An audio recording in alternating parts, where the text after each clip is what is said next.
makanya ada rasa keringat dingin, kesemutan tuh korelasinya ke asam lambung ya. Karena kan kita selama 12 jam nih kan kosong nih. Asam lambung kan boleh dibilang kan dia ada kerja. Keluar masuk air ya. Asam lambungnya itu apa, busanya itu ya. Oke. Kita merokok kan, rokok ini kan memancing asam lambung keluar makin banyak. Rokok, iya. Nikotin memancing asam lambung keluar lebih banyak.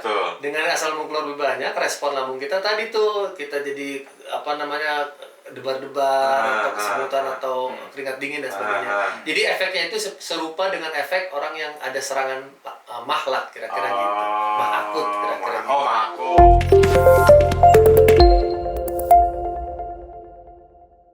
Oke, listeners. Balik lagi di Sikat Miring bareng gue Eva Perik dan gue Roni Mukoy. BK kemana? BK berhalangan. Yang ditambal apa yang dijahit? Karena ada satu hal yang tidak bisa ditinggalkan. Oh gitu. Alright. Siapa ketemu hari ini? Seperti biasa, seperti yang kita janjikan, bukan? Oke, tamu kita hari ini yang sudah Tidak asing lagi. Sudah kita temukan, kita temui minggu lalu. 2 minggu yang lalu. Kita pernah ketemu di sini. Kita pernah bincang-bincang. Dan sekarang kita undang lagi. Dalam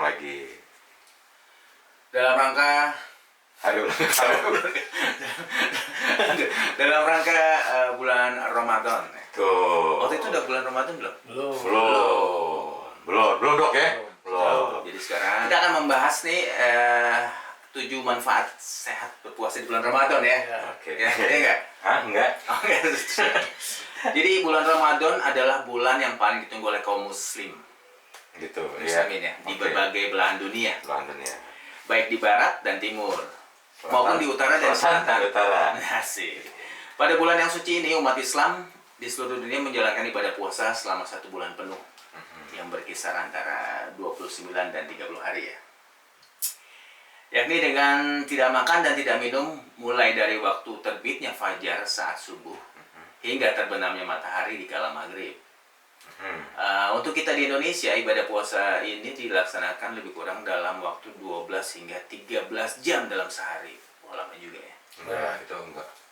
Enggak lah, ada lebih lama ya dok ya? Dia lebih lama. Ada lebih lama. Di Eropa tuh. Itu berapa? 18 jam ya? Di kutub malah cuma berapa malamnya cuma jam? Bentar doang. 22 jam. Nah, jika ibadah puasa selama sebulan penuh ini dilakukan dengan benar, maka sesungguhnya ada berbagai manfaat puasa yang bisa diambil. Waduh, termasuk manfaat bagi kesehatan fisik maupun mental. Betul. Betul. Jadi bagi kesehatan fisik maupun mental seseorang yang melaksanakannya. Nah, berpuasa Ramadan selama bulan penuh telah terbukti dapat membantu menurunkan berat badan hingga memelihara kesehatan mental. Meski sebenarnya ibadah puasa Ramadan banyak manfaatnya, namun dalam uraian kali ini hanya dibahas 7 manfaat saja. Apa saja sih manfaat tersebut? Jadi bisa kita simak. Oke. Nah, dari si puasa ini kan tentu kita udah tahu juga manfaatnya. Tapi yang lebih detail bisa nggak dok nih dijelasin nih? Katanya gue selama bulan puasa ini kok berat badan gue turun ya, gitu kan? Nah, terus ada juga yang lagi bilang juga, enggak, gue berat badan gue naik. Itu ada pengaruh nggak atau ada porsi yang atau cemilan atau berkurangnya kita konsumsi makan atau apa tuh dok? Kira-kira tuh? Ya sebetulnya untuk puasa ini khususnya puasa Ramadan ya 30 hari itu atau 29 hari. Untuk puasa ini tidak berkaitan dengan jenis makanan ya. Tapi dengan habit kita. Kebiasaan makan gitu. Jadi dari kita makan ini dengan puasa ini kan kita mengatur sehingga siang ini kita nggak makan ya, tidak makan gitu selama sebulan. Di situ kan terjadi pemecahan lemak untuk menjadi energi. Di situ kemudian depot-depot lemak di badan kita ini dipecah semua. Terurai. Itu kemudian yang menyebabkan berat badan ini turun. Nah itu harusnya seperti itu dan memang seperti itu prosesnya. Nah, tadi kembali ke pertanyaan, berat badan saya turun selama puasa. Betul, itu proses yang betul menghasilkan hal yang betul. Nah, kenapa ada yang kemudian berat badan menjadi naik? Itu banyak juga begitu. Itu biasanya terjadi bukan pada saat Ramadannya ya. Biasanya terjadi justru sesudah Ramadan. Maksudnya sesudah bulan Ramadan? Sesudah bulan puasa, sudah Ramadan. Karena dari yang dia menahan lapar, memecah lemak, dia sesudah Ramadan dia kembali lagi pola yang makan sebelumnya. Sehingga makan mungkin akan berlebih, kayak balas dendam gitu. Seperti itulah kira-kira. Nah, itu yang kemudian menyebabkan jadi terbentuk depot baru. Apalagi kan kita tahu kalau lebaran kan kita banyak makan yang kandungan lemaknya cukup tinggi ya, santan segala macam, rendang, opor ayam dan sebagainya. Oleh sebab itu, kenapa kemudian ada aturan puasa tambahan 6 hari puasa sunat ya, puasa 6 hari sesudah Ramadan, puasa Syawal, istilahnya nyawalan. Itu sebetulnya untuk supaya kebiasaan kita mengekang nafsu makan sehingga pola makan kita itu tidak terlalu berlebih itu bisa lebih stabil setelah bulan Ramadan selesai. Tapi rasanya kalau pas bulan Ramadan ada orang yang puasa kemudian berat badan naik, kok rasanya jarang ya, kecuali hanya sesaat. Jadi pas bulan buka puasa naik nih sekilo nih, tapi nanti puasa turun lagi. Tapi enggak juga dok ya, teman-teman gua tuh dok ada yang gitu benar. Ada dok ya, jadi yang naik berat badannya. Gua nih puasa kok bukannya turun, tambah berat. Iya. Apa karena makannya? Apa karena ngemil tadi? Apa ngemil gitu? Apa sih? Enggak, kan ada tuh orang yang buka puasa langsung makan besar ya. Ada yang gua pokoknya babar aja kenyang, iya. Mungkin itu enggak berefek enggak sih begitu? Efek. Jadi misalnya dia pada saat sahur mungkin makannya nggak banyak. Tapi pada saat bukanya dia banyak. Otomatis kan apa yang dipecah pada siang hari berkumpul lebih lagi sedikit daripada yang dia konsumsi malam harinya. Nah, itu berefek terhadap berat badan dia yang mestinya turun bertahan sampai akhir justru malah naik. Gitu. Itu aja sih sebetulnya logikanya. Jadi kalau ada yang, dan sepertinya yang tadi berat badannya itu naik, mungkin kemungkinan postur badannya juga bukan postur yang, bukan orang tipe yang slim mungkin ya. Mungkin memang porsinya juga agak fat barangkali. Karena dengan begitu pemecahan lemaknya juga minimal. Nah, pada saat buka puasa banyak. Jadi dia alih-alih dia turun, malahan yang terjadi justru naik. Itu kemungkinannya seperti itu. Kalau yang tadi kenapa pada saat bulan puasa kok bukannya turun malah dia naik. Itu. Berarti itu salah satu dari 7 manfaat ya. Sehat di bulan Ramadan ya. Jadi apa tadi menurunkan badan, membantu menurunkan berat badan ya. Meskipun memang tidak semua, mungkin karena metabolismenya juga berbeda-beda. Tiap orang beda-beda. Tapi rata-rata manusia mestinya sih yang terjadi kalau benar ya. Kalau benar cara dia puasanya, ya mestinya sih dari berat badan yang sebelum bulan puasa, ketika memasuki bulan puasa mestinya sih turun. Normalnya seperti itu. Yang kedua, mengendalikan kolesterol. Ya, orang yang kolesterolnya tinggi kan biasanya dianjurkan puasa Senin Kemis ya. Supaya asupan lemaknya pun bisa lebih terkontrol. Karena kan kolesterol kaitannya dengan lemak jenuh. Dengan dia berpuasa, apalagi sampai sebulan, itu diharapkan dan secara teorinya mestinya ada pengontrolan terhadap kolesterol.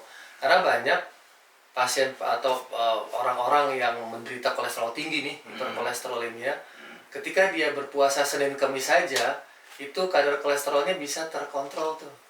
Tanpa obat ya, kita ngomong tanpa obat. Apakah lagi dengan dia berpuasa 30 hari atau 29 hari Ramadan, itu kadar kolesterolnya bisa ada turun dan terkendali, jadi nggak sampai meningkat. Itu kan juga tergantung asupannya juga ya. Betul, kalau tadi dengan cara pola yang keliru ya mungkin kalau memang dia masih makan yang itu ya, juga tetap akan sulit. Tapi kan kita bicara idealnya.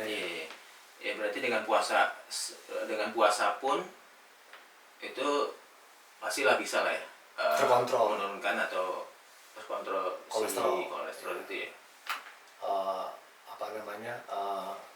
Semualah ya, kolesterol, trigliserid, kemudian yang orang bilang kolesterol jahat, kolesterol baik ya. Apalagi misalnya gula darah apa tuh? Gua ngerti itu istilahnya.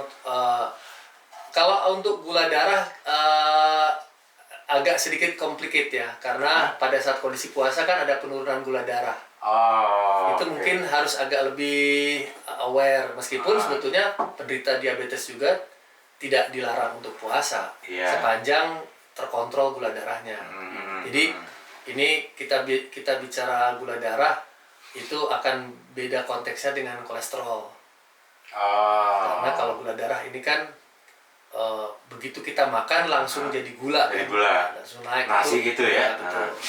Kalau kolesterol kan dia perlu metabolisme yang lebih rumit, sehingga untuk dari apa yang kita makan kemudian terjadi atau menjadi kolesterol gitu, itu agak lebih rumit. Nah, kalau untuk gula darah itu agak lebih aware, kalau kita agak harus lebih sedikit hati-hati kalau untuk yang puasa, apalagi kalau yang dia diabetesnya udah kronis ya, itu mungkin harus agak lebih. Dan kalau bisa sih ada dia konsultasi dulu lah ke dokternya, ke dokter spesialis penyakit dalam. Berarti ngurangin manis lah ya. Ya. Berarti yang diabetes gitu berbuka dengan yang pahit kali ya, yang asin ya. Kan kalau kita berbuka dengan yang manis. Gitu. Ternyata yang berdua tuh meningkatkan kontrol diri ya. Itu secara mental. Kan kesehatan fisik, kesehatan mental. Oke, benar-benar.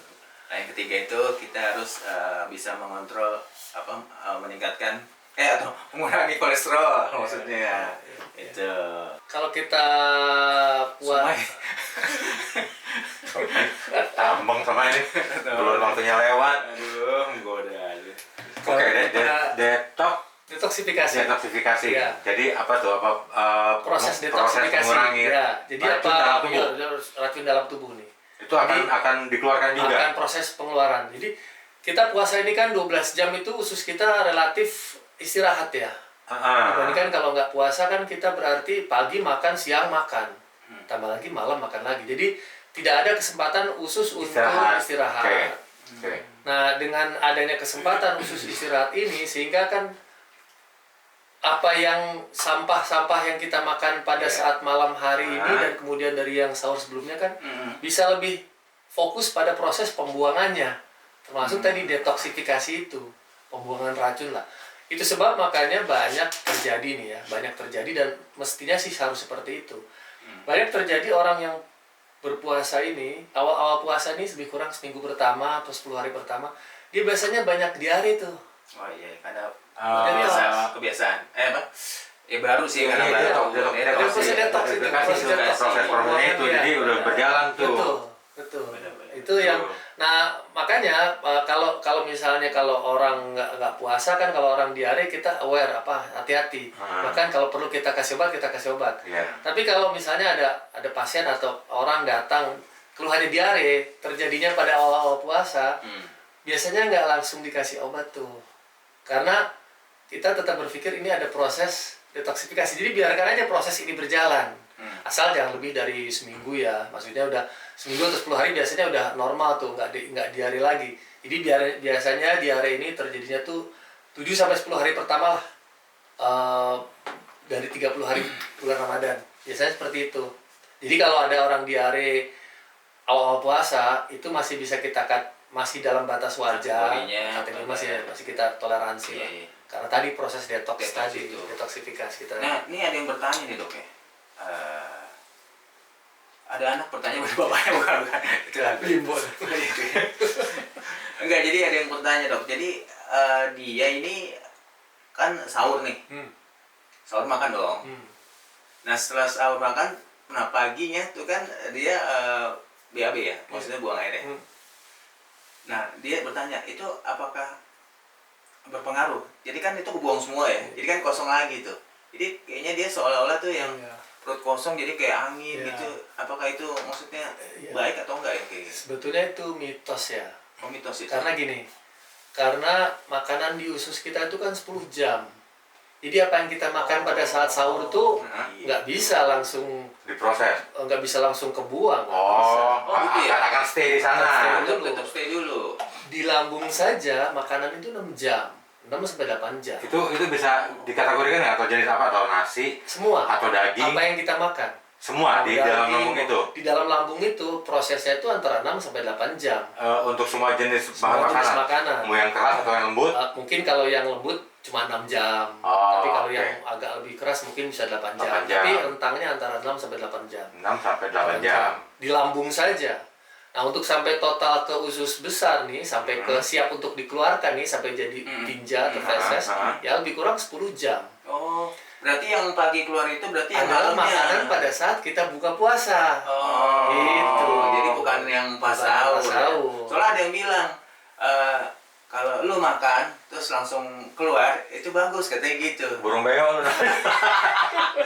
Jadi salah tuh dok ya. Itu mitos lah, Mitos, ya. pengertian yang salah kaprah lah. Oh, jadi tetap dia akan stay dulu di lambung Betul. selama Di lambung saja 6 sampai 8 6 jam. sampai 8 jam. Sampai akhir usus besar itu siap untuk dikeluarkan Ah, itu ya antara proses dulu 10 di usus ya, besar, 10 baru- jam sampai 12 Oh jam. my god. Oke. Jadi dok, tadi kita udah bicarakan apa namanya? Puasa untuk menghindari penyakit ya. Tuh. Jadi kalau untuk meningkatkan kesehatan mental juga bisa dok ya? Ya, Untuk kan, kesehatan ya. diri juga. Secara puasa kan kita menahan diri tadi ya. Menahan diri untuk nggak puasa. Paling tidak kita menahan sabar lah. Jangan kita dengar ada orang jual somai lah. Oh, iya. Main panggil aja ya. Ngedengar beduk, nggak tahu udah buka ya. Padahal sama, padahal belum waktunya. Ya itu terus apa? Jadi itu yang untuk mental itu menahan diri lah. Jadi intinya Ah. itu kontrol diri lah, Ya. menahan diri, mau menahan sabar dan sebagainya. Itu kan baik untuk kesehatan mental sebetulnya. Tidak korelasi langsung ke fisik. Nah, jadi kalau yang untuk yang mentalnya ya itu tadi meningkatkan kontrol diri, termasuk dalam hal menahan nafsu makan atau minum ataupun juga nafsu yang Berarti ya bisa juga mengurangi kecanduan ya. bisa. Ya, maksudnya seperti rokok kan. Betul. Kan pasti tuh orang buka puasa langsung ada yang Enggak langsung merokok. ada yang Enggak ada boleh yang itu. ada gitu. Ada yang Tapi kan enggak, kalau nggak minum dulu, kayak gue nih ngerokok nih. Itu kalau gue bukan apa ya? Ya, enggak, ini maksudnya kita gue air orang- putih aja dok ya. Air putih teh gitu ya. Enggak buang minum air putih dulu kan. Kan kita kan memang kan saat dehidrasi kan waktu puasa kan kita kan darah itu kan perlu cairan. Gue tuh kalau apa namanya minum teh manis aja nih, dikit nih dok nih. Minum satu gitu. Terus gue ngerokok. Ini badan gue kayak kesemutan nih. Kayak kesemutan. Sini kaki. Tapi gue tenang. Pas gue udah minum air putih udah 3 gelas udah lancar lagi tuh. Kayak gitu. Makanya waktu lo bilang ada orang yang langsung itu, gue nggak percaya gitu. Tapi ada ya orang gitu ya. Mungkin maksudnya dia buka dulu tapi terus Enggak, dia tetap minum dulu. Oh, nggak merokok. dulu, enggak. Oh iya, makanya gue kaget gue ya. Langsung minum air Gue sampai, dulu. Tapi dia gitu. enggak ngemil, justru malah maunya Rokok. Oh gitu. iya. Ada orang, kayak gitu. ada orang yang rokok udah kenyang perutnya. Nah, itu dia bisa jadi Ada loh, bener. Gue juga gitu. yang ngasep ya. Ya, jadi gitu dok ya. Oh jadi memang tapi rasa apa sih kayak kesemutan kayak gemeteran saya itu tapi udah minum itu hilang langsung. ya Kata Ya. kurangin cairan tadi apa bagaimana? sebetulnya ada rasa keringat dingin kesemutan itu korelasinya ke asam lambung ya. Oh. Karena kan kita selama 12 jam nih kan Kosong. nih. Asam lambung kan boleh dibilang kan dia Nggak ada ada kerja. kerjaan. Keluar Masuk si air ya. apa asam lambung itu apa busanya itu ya. Begitu Oke. kita merokok kan rokok ini kan memancing asam lambung keluar makin banyak. Iya. Rokok. Oh iya. Nikotin ini memancing asam lambung betul, keluar lebih banyak. betul. Dengan asam lambung keluar lebih banyak, respon lambung kita tadi tuh kita jadi apa namanya debar-debar atau kesemutan atau keringat dingin dan sebagainya. Jadi efeknya itu serupa dengan efek orang yang ada serangan mah lah kira-kira gitu. Mah akut kira-kira gitu. Oh, mah akut. Oke, Asam oke. lambung tadi. Tapi itu bukan suatu bentuk apa ya, apa katanya? Wah, lu jangan-jangan apa lemah jantung apa? Oh enggak, enggak sama Apa sejauh itu. rendah gitu enggak ya? Enggak. Nah, soalnya gue ngerasain gitu dok. Jadi kalau Mungkin lemah yang lain. itu lemah sawat kadang-kadang sih. Jadi gitu. Gue kalau minum teh aja, gue sekarang jadi gue minum teh, gue nggak mau ngerokok dulu. Gue cari air putih dulu deh. Udah 2-3 gelas baru gue berani ngerokok. Boleh, betul sih. Sebetulnya itu apa namanya, udah antisipasi terhadap asam lambung yang bakal keluar nih. Jadi itu karena asam lambung tadi kepancing oleh nikotin. Setelah puasa 12 jam, kemudian minum yang manis, tapi ketemu pemancing asam lambung, nah itu yang kemudian. Jadi rokok itu memancing asam lambung untuk bereaksi gitu. Tapi yang gue bingung ya, orang telat makan kan bisa asam lambung ya. Tapi ini orang berpuasa malah enggak ya? Ini telat makannya lu kenapa belum gajian apa ya? Curhat ya, curhat. Oke. Iya aneh, maksudnya ya itu orang telat makan bisa asam lambung kan. Tapi ini kita pas puasa ternyata lambungnya malah kuat ya. Itu tadi salah satu manfaatnya meningkatkan daya tahan tubuh. Itu. Oh my god. Jadi itu ya mungkin itu ada reaksi badan kita juga jadi kayak lebih kuat gitu ya terhadap puasa yang bakal berlangsung 30 hari. Tapi kita juga nggak bisa lepas dari keajaiban mukjizat. Iya, apa suatu bentuk apa ya namanya? Berbalik bukan doktrin atau apa sih namanya? Jadi keajaiban bahwa orang yang sehari-harinya ada penyakit lambung bisa kuat pada saat bulan puasa, malah dia bisa kuat selama. Kan si lambung ini juga kan saat dia menerima asupan makanan kan dia baru mengeluarkan apa namanya buihnya itu ya. Itu asam lambung. Tapi setelah si di puasa ini mungkin karena nggak ada asupan makanan ini jadi nggak bekerja atau bagaimana dok nih?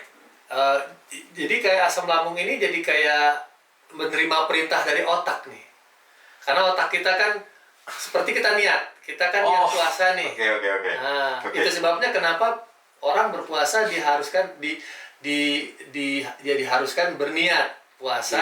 Jadi untuk menciptakan dalam hati kita, dalam pikiran kita bahwa besok nih harus puasa, lambung ini nggak dapat. Jangan bekerja. Lu nggak dapat makanan di dalam. Jadi asam lambung itu coba betul. Iya. Jadi secara alam bawah sadar kita juga. Jadi kalau kayak mobil CDI ECU-nya ada perintah, lu mesti keluarin bensin, lu mesti ngasih mapping.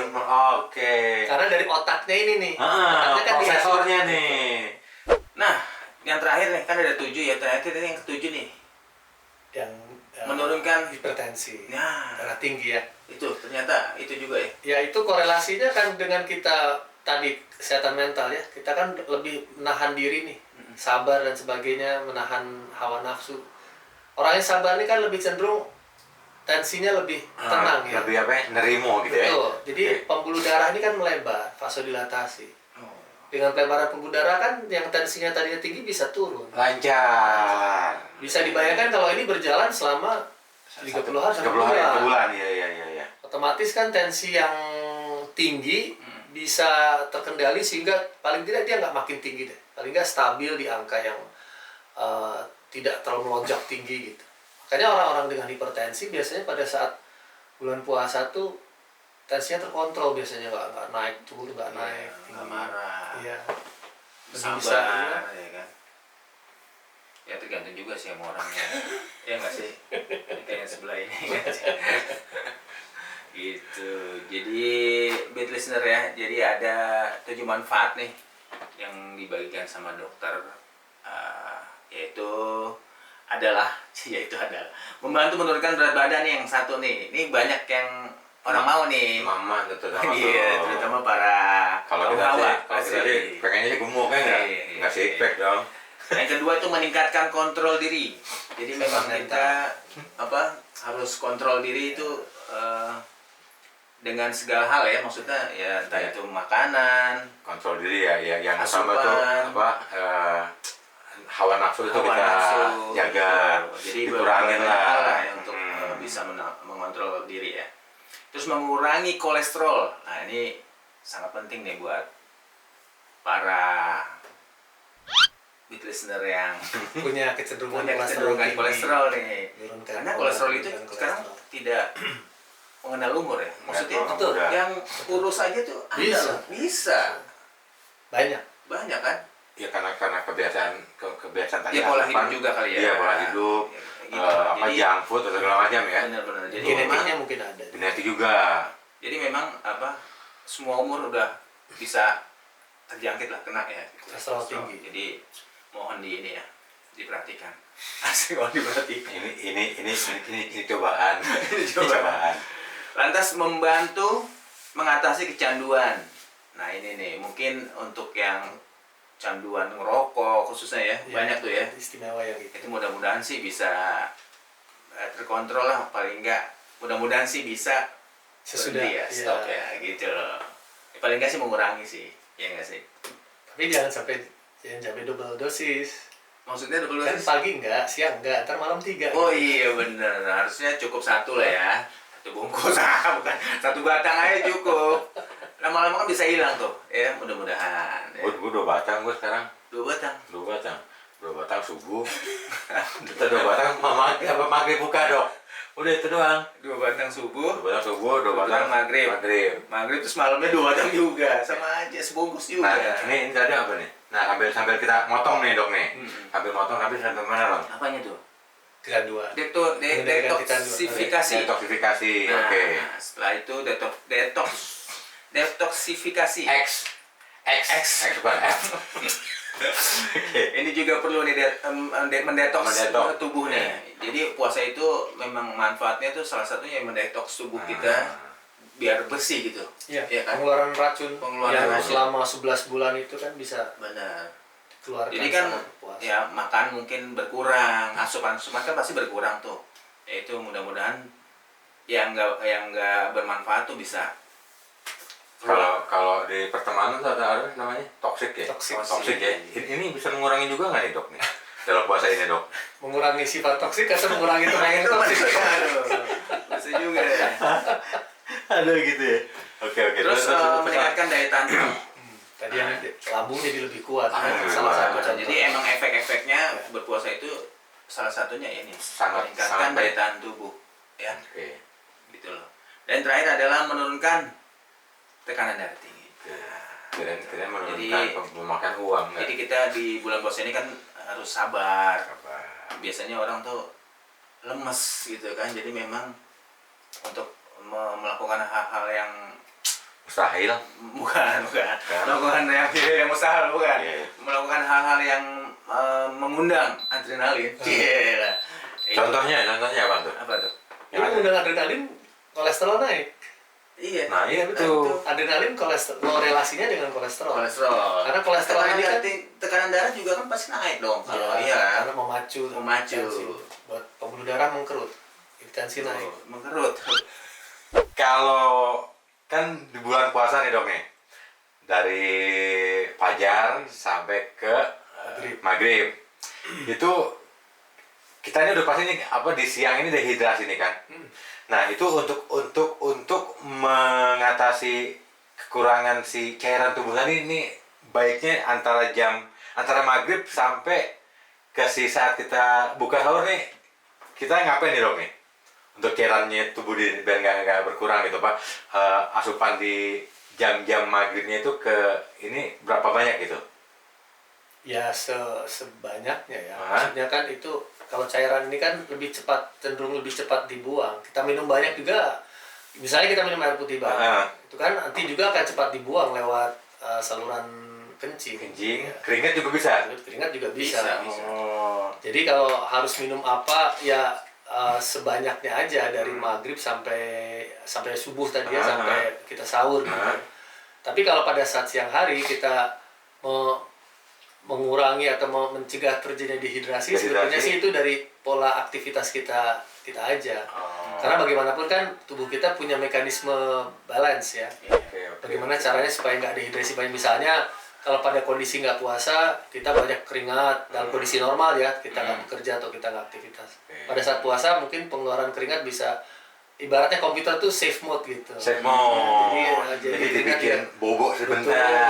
Keringat tinggal dikeluar sedikit. Oke.